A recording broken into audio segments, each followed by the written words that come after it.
Hey everyone, Zoe here with a quick microcast before the holiday. So, Thanksgiving is this week, and I know for a lot of athletes, the holidays can bring up some pretty complicated feelings around food. I feel like there's this weird pressure to either earn your meal or to feel guilty about eating, and honestly, that mindset is the exact opposite of what helps us perform our best and feel good. So, instead of rambling at you, although I do love to do that, I wanted to share an episode from my other podcast, Your Diet Sucks. And I feel like this is the perfect time to share this episode because I want you going into the holidays with a different frame. Food is fuel. Recovery is where your adaptations happen, and adequately nourishing yourself is how you honor the work you're putting in. You can't out-train under fueling. So, give this a listen, enjoy your time with loved ones, eat all the food, and remember, we can only train as hard as we recover. We'll be right back in your feeds next week. Happy November. We are so back with another YDS AMA. I know. YDS, like we're sporting some new apparel that is going to come to the public eye soon, which I'm excited about. Yes. I every day continue to feel extremely inspired by the Taylor Swift Eras tour. In addition to we at our last YDS live event, we had a friendship bracelet making station because I now own and I started collecting beads, just a super normal thing that adult women do. And then I realized, oh my God, I have way too many novelty food shaped beads laying around my house. Oh my God, clean. They're so cool though. We were digging through the beads and found so many there's French fries and there's donuts and gummy bears. The tiny ramen bowls are my favorite. Oh my gosh, those are amazing. So if you level up on the Patreon and you become a member of the Glycogen Gang, the Carb Slut group, or the Platinum Carb Club, the YDS friendship bracelet could be yours. But we also got bespoke, and I'm wearing one now, sparkly YDS crop tops to wear to our upcoming YDS live shows. We're doing a live show at the running event in San Antonio, so shoot us a DM or an email if you're going to be there and you want to hang out and go on a run with us or sample some of Texas' greatest carb opportunities. I'm excited. That'll be... Me too. It'll be one of our, we've done little local live things and then my book event, but this will be fun to be in front of more of the masses in person on a giant trade show floor. I mean, Zoe, you love this stuff. This is what you live for. I feel the most alive during public speaking. I do not, but I've trained myself, so exactly. You've gotten better at it.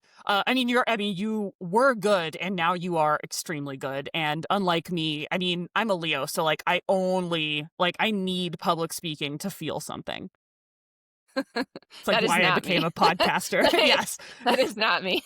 But I am not a Leo though, so no, that's right. You're a water sign, and we love you for that. It's balance, right? We need balance in the relationship. Not everyone needs to be an unhinged fire sign, but it's November, which means Thanksgiving is coming up, and I feel like this is always can be kind of a sticky time of year for folks because we're around food and we're around family, which for a lot of people I think can be a kind of challenging mélange. Yes. Things. I'm curious, I'm curious if you have any advice for folks who, like me, are maybe in recovery. And I'm 100% just looking forward to Thanksgiving. I'm going to go hang out with my family in Arkansas, but I know that for other folks that can be a slightly more charged situation, and I'm wondering if you have any advice for people about avoiding or diffusing diet talk around the holidays. Yeah, I think, well, we've talked about this a little bit, is just going in with your toolkit, I think is a big thing, and understanding that you might have to uphold boundaries that you've already set before with family members and friends. And I think that piece can be really challenging or frustrating for athletes because they're well, I already made the effort to talk to so-and-so about this. And unfortunately, the other person has their own beliefs around food and their own background at food and bodies, and they might take a lot longer or more coaching to help them understand where you're coming from. Yes. And so I think like going into it uh with the kind of like arsenal of things that you can that you can either change the subject to or set up your additional boundary as can be really helpful. And even if it's like a direct comment about like, oh, I know Aunt Linda or something says like your body has changed, or like your makes a comment about food choices, you can emphasize that you know, love that person and appreciate their concern, but that you don't really enjoy talking about diets, diet culture, bodies, weight, and you can talk about how you're like working on listening to your body and working on your Ooh. relationship to food. So you're not interested in talking about that subject at the moment. Yeah, I think it's like, I mean, even though I feel like right now I'm a part of so many like positive communities, and even like my family has like a very positive regard around food, I feel like we are Americans living in America, doing American things, which means Thanksgiving can sometimes be kind of a weird, like, it's this, I love that it's a holiday around food and connection and family. And I don't particularly like love traditional Thanksgiving. Like, I'm a vegetarian. I think turkey's kind of a dumb meat. Like, it's not like I don't live for eating. Even when I did eat meat, like turkey was not like, oh yeah, can't wait to eat some bird ass. But I do feel like sometimes like the culture around like turkey burn, or this like eat until you're like absolutely stuffed, or like restrict during the day on Thanksgiving so you can eat more at the end of the day, starts to feel a little like cultural murky waters for me. I'm curious if Yeah. you like have any thoughts on that, like as a dietitian. Yeah, I mean, one of my athletes, they sent me their local, like, turkey trot ad that was out, or, like, little, poster or whatever, and it was burn o like, "Feel the burn turkey trot," or something, and then it had, like, all the diet culture like, it had, like, a tape measure and, like, a running turkey and all this The stuff on it. It's fucking just tape measure. I know. It's like, why do we have to have these events that are, like, fully focused around, like, earning Just go your trot. food? And I know. Why can't we focus on just a community event instead of, like, burning off, calories or something? So, I mean, the point I'm bringing that up because this person was frustrated and, like, was asking the same kind of question, like, why do we have to do this with with the Yeah. holiday itself and with the events surrounding the holiday? I know, just be cool. Eat food.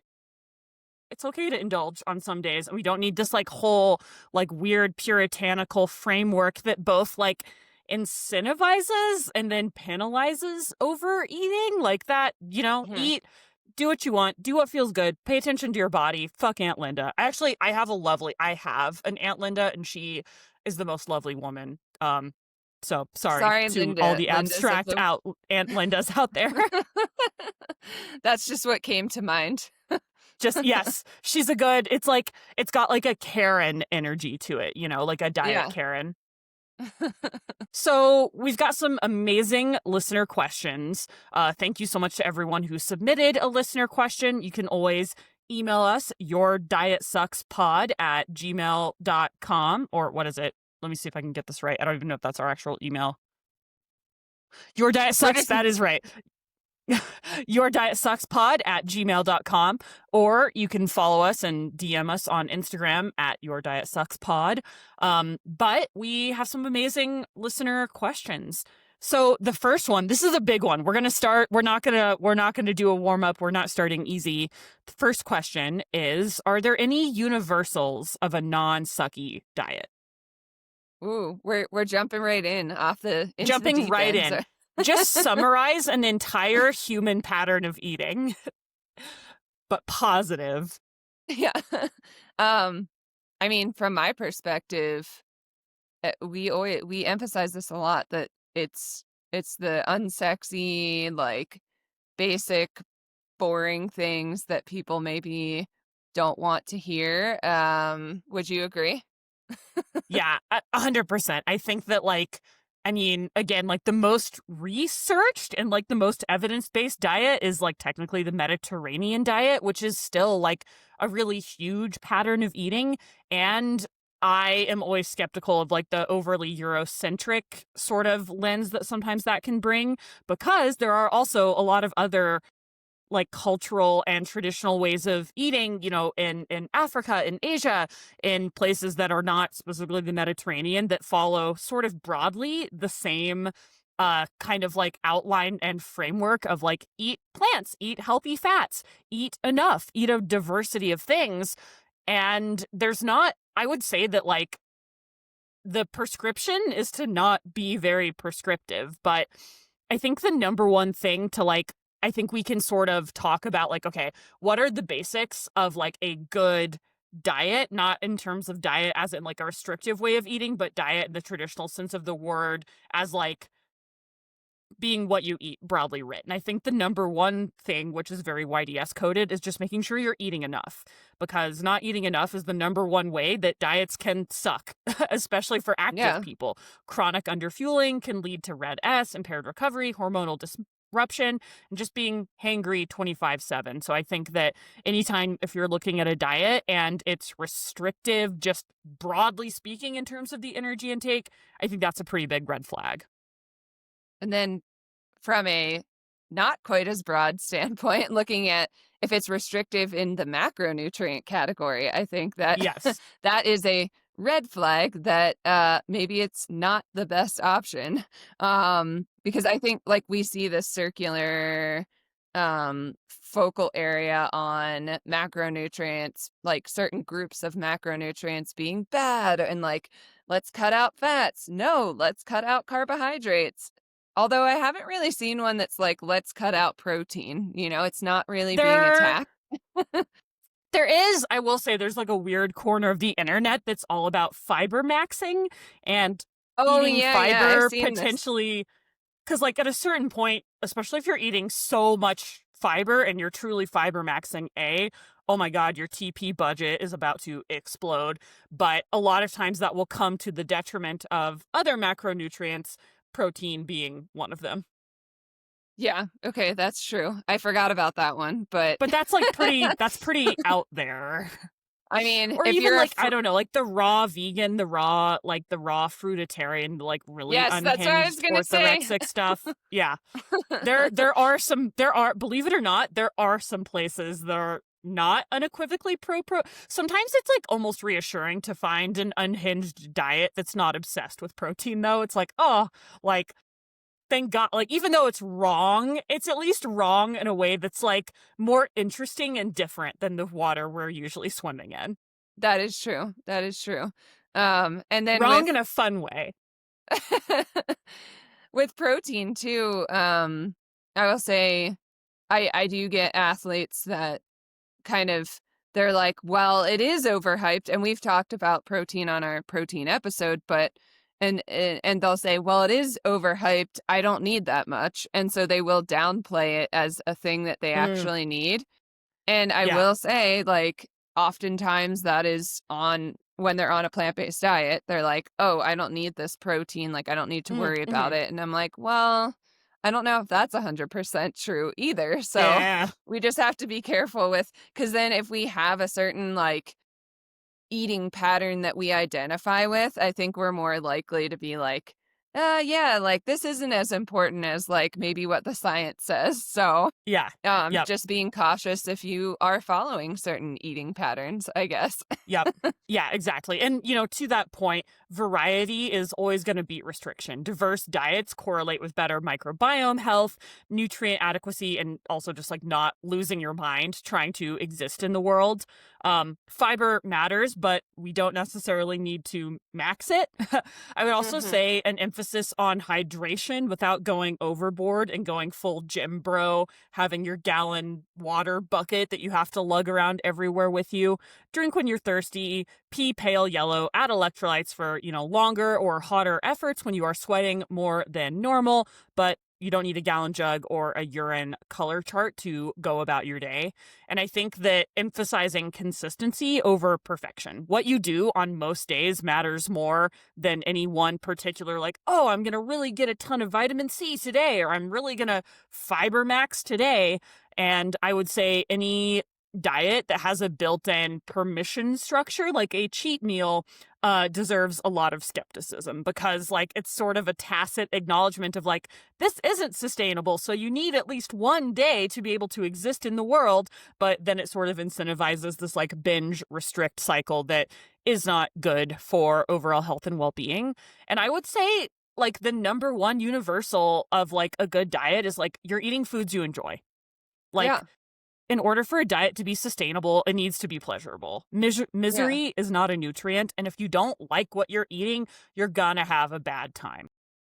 Yeah, and I actually wanna make a note on, I think some athletes that I have been working with have had this overemphasis on diversity as well. Like, Oh, it's yeah. like a stressful thing for them that, Yeah. like, "Oh my gosh," like, I feel like I've heard I need to, like, get all of this variety in and I eat like similar things for breakfast. And is that a bad thing? But I like am gonna get stressed if I have to like make different breakfasts every day. So on that note too, just I think to your point about consistency, like I think something that you can be consistent with, but also doesn't stress you out from like a meal prep or like preparation standpoint is an important part of this whole, non-sucky thing.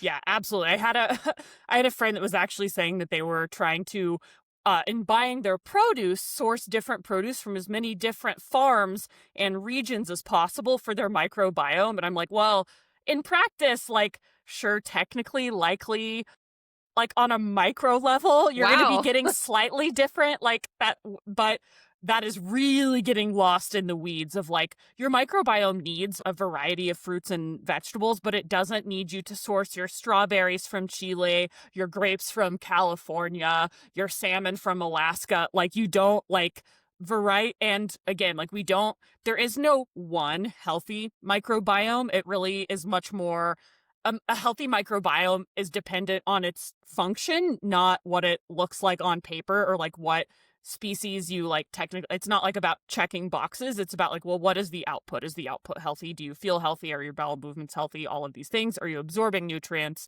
It's not just about like trying to, be exposed to as many different patches of dirt as possible. That's like a real over both. It's like oversimplifying things and overthinking things at the same time. Yeah, and that I mean, it goes along with what I'm saying, like the overthinking part. It's like, Yeah. that in itself causes stress on your body, overthinking. Yes. So Yeah, so it yeah, is the potential like tiny benefit that you might get, is that really going to outweigh the stress that you're putting on your body from like thinking about this and trying to figure out how you're going to get all of the diverse foods in and like how you're going to cook for 12 hours and like, just I would say yeah. I would argue no. It's No, not going to I would outweigh I it. would argue also no, and there are no studies that support being that pedantic about your produce intake. But And also I also think it's worth if you want to yeah, do that, go for it. But we're just it's your saying like you don't prerogative, but have to. don't fool yourself into thinking that that moves. Actually, you definitely don't have to, and I also think it is not scientifically accurate to tell yourself that that is truly moving the needle on your health. If it makes you feel better, sure, but I always think it's important. Like there's so many things that I think we think about in terms of like, well, if it doesn't hurt, then what's the harm?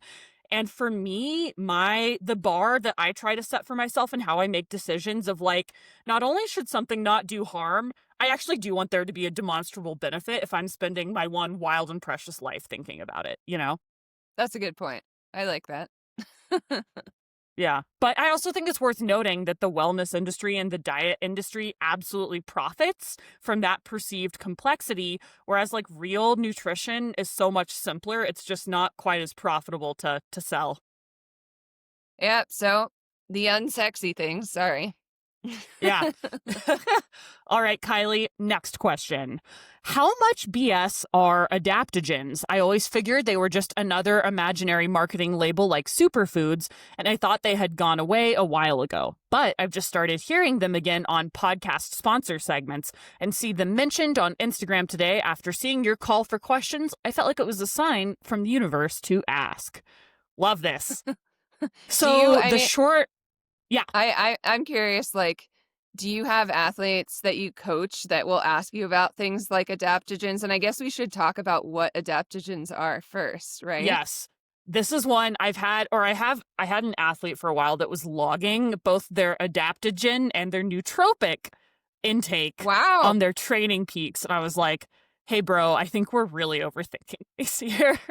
So, what an adaptogen claims to be is any substance that helps the body adapt to stress. The term was coined by a Soviet scientist in 1947. So, common examples of this are like ashwagandha, rhodiola, holy basil, reishi, ginseng, maca, and the marketing claims around these things. Again, I think the thing that should raise big, like YDS red flags, is how broad and vague the marketing claims are. Like they balance hormones, they reduce cortisol, they boost energy, improve focus, cure stress. Because again, like we know that things like cortisol and stress, like stress, too much stress is bad. Not enough stress, you're not stressing your body. Like your body needs stress stimulus from a training perspective to adapt and get stronger. Exercise is literally voluntary stress put on the body to get some particular adaptation. But the science on adaptogens is actually pretty limited. But you know, like with many things, there is like a little kernel of truth here, and it's nuanced. So what's important to acknowledge is there's very limited human evidence. Most studies on adaptogens are small, poorly designed. They're done in rodents or they're funded by supplement companies. So nothing there, I think, is worth being like unequivocally like yes about. The one that there is the most evidence for is ashwagandha. So there's some modest evidence here for reported anxiety reduction in clinical doses, which is in the 300 to 600 milligram standardized extract. But results are not dramatic and they vary wildly, especially when you look at it compared to a placebo in trials. Rhodiola as well. Some small studies suggest possible fatigue reductions, but there are big quality concerns and inconsistent formulations that make real world use questionable. So, both with rhodiola and ashwagandha, the research is mixed, and there are studies that show no measurable impact. So, for me, that's something that I think should really temper folks' excitement of like, well, we do have some evidence that it works, but you have to hold that at the same time. There are also studies that don't show a demonstrable, measurable impact. And I think that's really important to acknowledge because studies that show nothing, like the negative hypothesis, don't always get the same attention. Well, and So, I think it's important for people to understand that these things could have an impact on other physiological processes going on in the body, like hormonal impacts. Like ashwagandha could potentially cause testosterone to change and maybe interact with other medications. And I think I've had athletes that will um, they are using something like ashwagandha in place of a medication for a certain, like, mental nope, health condition, and nope, so, nope. it starts to get a little challenging when, you're when you're trying to maybe utilize something like this for a more something that might involve needing a more serious intervention, I would say. Correct. Like if you have anxiety or if you live in a context where your stress is chronically elevated, like you are overworked, underslept, underrecovered, you're exercising too much relative to your recovery resources, no ashwagandha, like there is not a single pill on earth that's going to fix that, right? And I think so often people will use things like ashwagandha or these like supplements, recovery tools as the sort of thing of like, well, it feels like stress management exists outside of my sort of realm of agency, or like, oh my God, I'm so overworked at work. I'm a parent to young kids. I'm taking care of my aging, parents. I am working 14 hours a day trying to put food on the table for my family. And I have 3 Australian shepherds with really rich lives outside of my work as well. And so sometimes people will be like, oh my God, it's so much, so much. There's only so much I can do about those things. I'm just going to throw an ashwagandha pill at it. And we definitely don't have evidence that supports that. And we never want to get into the habit of using supplements, particularly, and especially not like food and diet as a permission structure for not taking care of other things that need to be taken care of. Again, the things that aren't sexy, like sleeping enough, eating enough, making sure your training stays intentional and balanced. Rhodiola is not going to fix that. Well, and then considering, like, if somebody is using this supplement, ask yourself, like, why am I using it? And then do you have a defined period of time that you're using it? Because I do Right. mention to people that, like, if you've been taking ashwagandha for 3 years straight, like, is it doing anything at all? Yeah. Is it still doing anything at all? And also, like, what are the long-term effects of taking something like this? And that's something where I feel like we do not consider what Yeah. long-term effects of taking something like an herbal are. And when I work with athletes, like, I'll ask them the question of, like, how long have you been taking this and why? And, like, oftentimes they're like, I don't even know, like, why I was Right. taking this, and I've been taking it for 3 years. And I'm like, okay, like, with something like turmeric, that might not, like, that could cause potential It's liver going to lose issues. potency too. Yeah. Well, and it can cause liver issues, and so, and I don't think we have enough studies on a lot of these, adaptogens in the long term, so we don't For know, sure. like, what's gonna happen if you're Right. taking that long term. Yes. And again, I think people often, particularly with things that are deemed natural, which like honestly they may or may not be because they're totally unregulated. So you actually have like no idea what's in that pill or powder you're taking. Even if it claims to be natural, which just because something's natural doesn't mean it's healthy or even good for you. I mean, dirt is natural and I'm not shoveling dirt into my smoothie every day. And I think the big red flag here is so many of the purported mechanisms are unclear. Like the whole idea of adapt to stress is pseudoscientific because there's no clear biological pathway that supports like any claimed universal stress fighting properties, right? Stress like again, like I always try to use the word stimulus because I think that's a more neutral term because we hear stress and it's like, negative, bad. But again, lifting weights, that's a stress. Running, that's a stress. Your body needs stress in order to get some of those positive adaptations. So I think reframing things in terms of like stimulus and a training concept can make more sense and helps people understand that like not all stress is bad. Some of it is bad and too much of it is bad. But again, you can't just throw herbal supplements at it and say, oh, well, it's herbal, it's natural, it can't be harmful, because sometimes that can prevent you from, getting your ducks in a row when it comes to the things that would actually move the needle, like sleep, therapy, setting good boundaries, eating enough food, moving your body, connecting with your community, because none of those things fit in a $40 powder that tastes like dirt. So I would say for this listener that yes, that is correct. It's marketing BS that resurfaces whenever wellness needs a new buzzword. Superfood has sort of petered out. I feel like it's kind of like a 90s thing. It has gone the way of Janko jeans and ska music.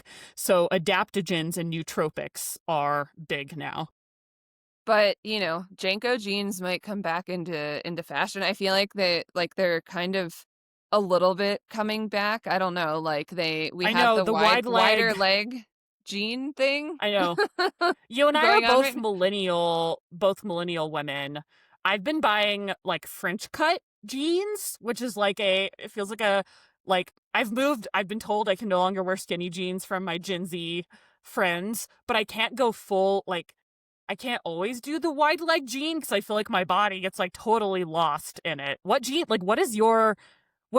jeans do you wear? Like, do you even know what like cut of jean you buy these No, days? I have no Yeah. idea. I Yeah. have this 2 pairs of jeans that I bought at the Rourke store in, at Mm, the TrailCon thing, and yeah. they they're like high rise and like tighter at the top, but then they're like a little bit wider as you go down the pant. Is Yeah. that the French cut? I don't know. Yeah. What is the French cut? So the French cut is sort of a straight leg situation, but like a high waist straight leg. Right now I'm wearing some kick flare jeans, which I like Oh, because in my safe space they're fitted at the top, but they have like a subtle flare at the bottom, so I can wear so I feel like I can wear sneakers without looking funky in them. So help your girls out. If any of you people know anything about fashion, Kylee and I desperately need help as currently an adult woman at 9 a.m. wearing a sparkly crop top on on a podcast. I mean, Help. I'm wearing a Good Energy Club sweatshirt, so Hell yeah. Amazing. All right, Kylee, I've got another question for you. Hi, you two. I'm hoping you can shed some light on managing GI issues during ultras. I've been told to steer clear of Imodium during races because it can mess up electrolytes due to delayed gastric emptying. But does Pepto-Bismol have the same concerns? Clearly, pooping my brains out is not a great option, but also curious for the preferred way to manage if disaster strikes, despite the best-laid nutritional plans to avoid it. Thank you. You're the shit. Aw, thank you. I love this people that are person's nice question. and profane. This really speaks to me. So Kylee, what do you think?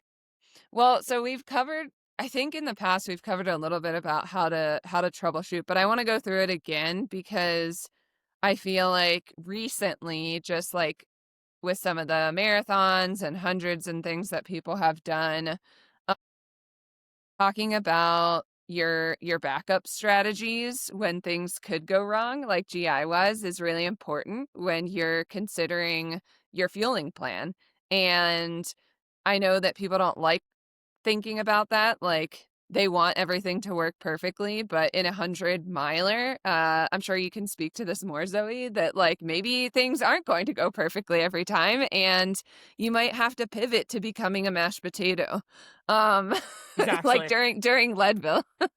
um, I would say, I mean, I think there's a rich, fertile middle ground between things not going perfectly and disaster striking. And I think that I mean, sometimes shit's just gonna happen, pardon the pun. Like there might be an environmental factor, maybe like some mistake gets made, but I think that if disaster is striking enough that you want to reach for things like Pepto and Imodium as part of your strategy, that to me would signal that we need a better nutrition strategy and we need to practice it more. yeah, Because, like, or again, sometimes stuff happens, nothing goes perfect, but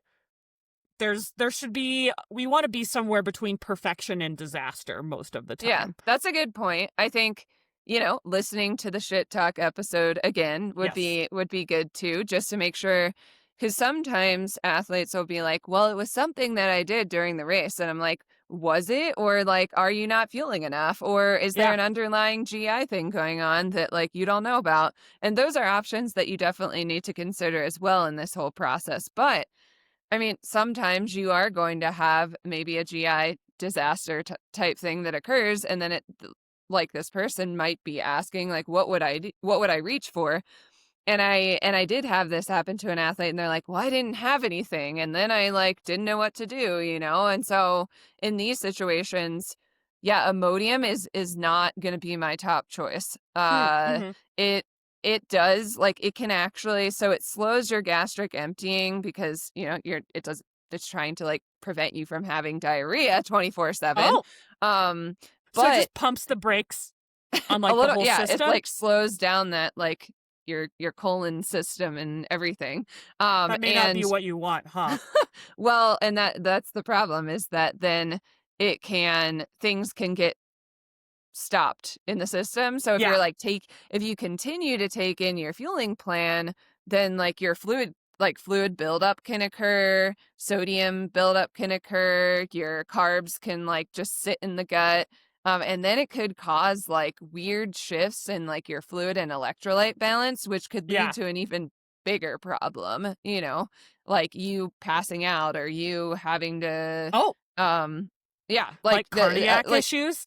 yeah, like a cardiac issue, a fluid Oh, electrolyte thing causing you to black out or fall or whatever. So something bigger could happen. And I'm not saying that the diarrhea isn't a big issue, but um I guess I would say no on the Imodium, which this person did allude to, but I just wanted people to understand that it might not work in the way that you're intending for it to work because it does severely slow that gastric emptying. And then when we look at Pepto is actually, I would say, a bit safer option because what it does is it's like coating the stomach lining, and it does help to it can help soothe things, and it has like inflammation. It can help balance inflammation out. But it's not actually slowing the gut motility down. So if it's a diarrhea situation, might not also fully do what you're wanting it to do. It can Yep. help like maybe a little bit if you have like sour stomach or like a maybe a little bit of a nauseous feeling. But overall, like if you're using it to stop diarrhea, probably not also going to have the intended effect. And so at that point, then you have to figure out, okay, well, I could take Pepto. So it's something that I would say you could safely take in the middle of a race. But then what do you do? You know, and so I would say that you need to stop. Like if you have a fueling plan where you're trying to pump in a liter of fluids an hour with, 1,000 milligrams of sodium, you're probably going to want to like pull back on that a little bit, and not be taking in as much to give your gut a little bit of a break to try and catch up, and see if that could help kind of reset the system a little bit. If it's hot out, I always emphasize, especially like Javelina was just going on, core body temperature. If that goes up, that can really slow down gastric motility and can also Mm, cause like higher levels of inflammation in the gut, and can really disrupt the whole gut function. So if you can keep core body temperature a little more regulated, that would be great. If you are super hot, the point is maybe try to cool down a little bit because you might be able to tolerate your nutrition plan a little bit better if you are cooler overall. And then like people hate when I say this, but it is the reality. You might have to slow down a bit. Like you might mm, not be able to like keep like hardcore pushing because your system might just like need that reset because the blood flow, like as you go at a higher effort, more blood is diverted away from the gut and disrupts normal gut function. So if you mhm, can kind of mhm. slow down a little bit and try to give it a reset, and that might involve it like walking a little bit. Again, people might not like me saying that, but that's the reality sometimes is we have to do that to kind of try to get a Right. reset going on.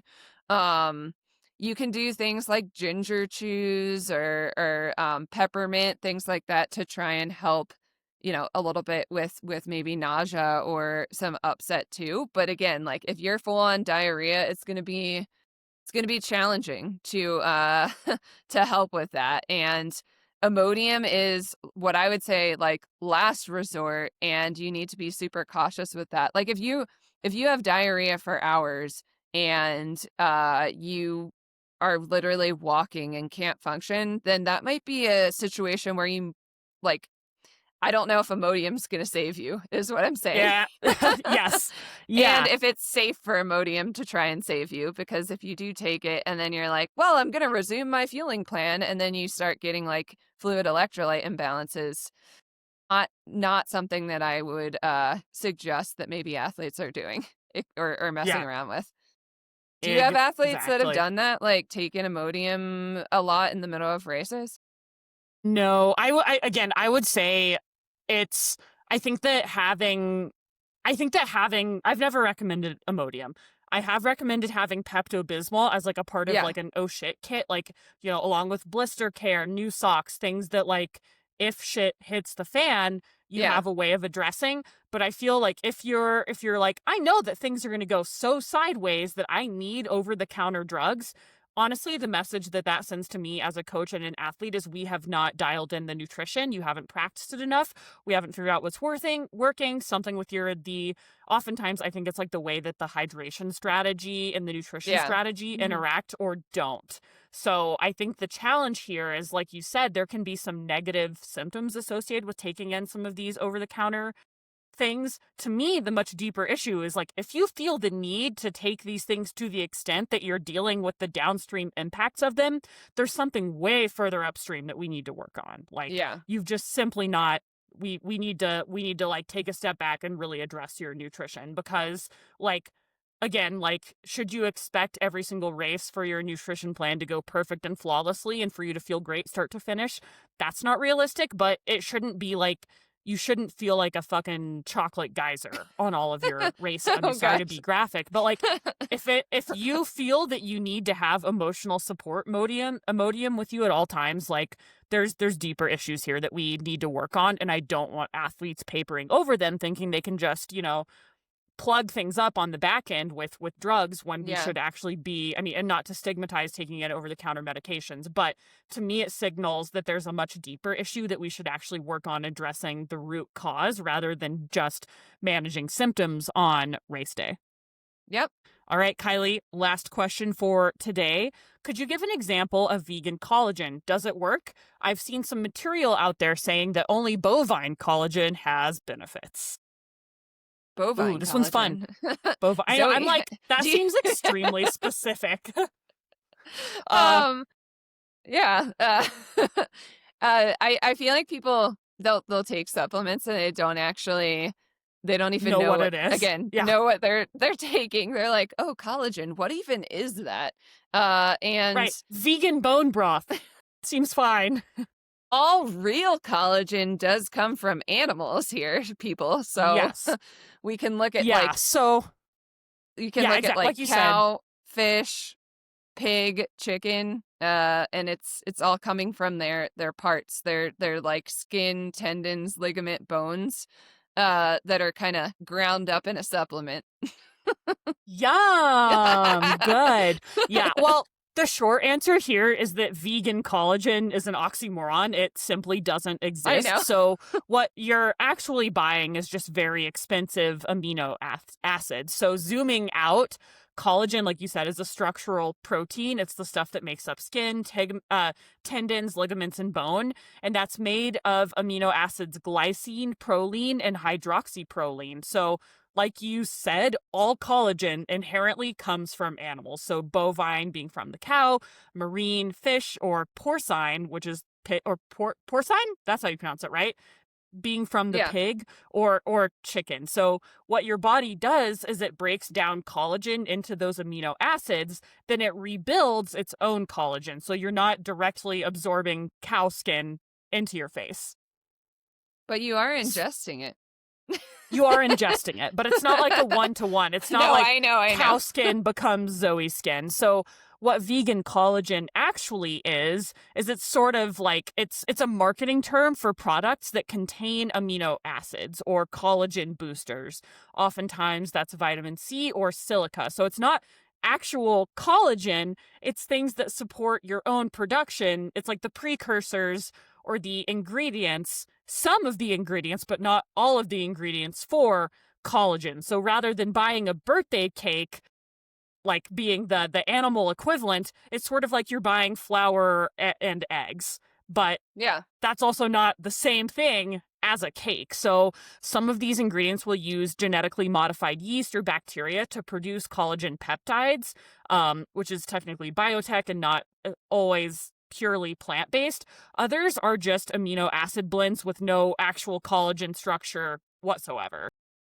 So I'm curious, like, what, from your perspective, are the benefits of bovine? Like, are there benefits of specifically bovine collagen? Saying like, again, most of the evidence or modest evidence that's out there is often funded by industry, like supplement industry sectors. And if there is evidence, it's mainly for things like osteoarthritis, which has mixed results. I think, if you are taking a collagen supplement, like, it is going to provide you with the amino acids that might support collagen production, but that's like if you're not consuming it in your diet already, right? So Right. maybe Like, maybe we could eat food and not have to take the supplement. Yes. And also focus on, like, taking, in protein post-exercise, like, focusing on, like, the timing of things, can also help with, the actual support of our structures. So eating adequate protein from any source, I think, is gonna be the best way to support our collagen production. And then the other thing that could be helpful is just consuming a variety of fruit and vegetable sources to get things like our micronutrients and our vitamin C Right. that really help support collagen production as well. Right, like you said, if you just eat enough protein, your body can make collagen from any amino acid sources. That could be beans, tofu, chicken, whatever. There's not, again, like, sure, technically, if you wanted like bovine collagen or collagen from any of these animal sources is actual collagen, but you also may not specifically need this thing, Mhm. Glycine might be conditionally essential during high growth and repair demands, but most people are going to get enough glycine from whole foods just from eating a good, well-rounded diet. You also do need vitamin C for collagen synthesis, but even cheaper than getting, bovine collagen or vegan collagen that doesn't exist. Just eat an orange. Yeah. Um, so eat I would enough say, protein. Yeah, yeah, for that for the conditionally essential piece, people might wonder, like, high growth or repair demand, like, what does that mean? And I would say, like, if somebody does get surgery or like has some kind of tendon injury, like, that might be a time where extra glycine is needed. And so not saying no, like, sometimes when you uh personally, like, I took collagen and in my recovery process. So sometimes when you are in a situation like this, you're kind of like, well, maybe just as a safety net, I'm going to take this. And so I think if someone is in that, like, injury recovery situation, they want to try to do everything. Like, I think it's okay to take a collagen supplement. I think making sure that the one that you're taking is certified for sport and been tested, like, third party tested. Those are always good principles to look at when you're considering taking a collagen. Um, and for the marine, like, vegan option, I'm not sure, like, I would almost say, like, it might be more beneficial to take, like, in a vegan protein powder or something, just so you're getting, like, a higher boost of overall amino acids, and then just focusing on your plant food diversity consumption in your diet, during that, like, particular time of injury or surgery recovery or something. right. So, like, there might be some times where the demand for these things is higher, but it's going to be really specific and individually variable. And if you're eating a well-rounded, healthy diet, like you're the type of person who might be thinking about collagen and listening to a subscribers only nutrition podcast, likely simply throwing more expensive vegan fake collagen at something is not going to be of benefit to most people. Save your money, eat protein, eat vitamin C. Don't believe Instagram influencers who are selling powder that costs more than the rest of your grocery bill.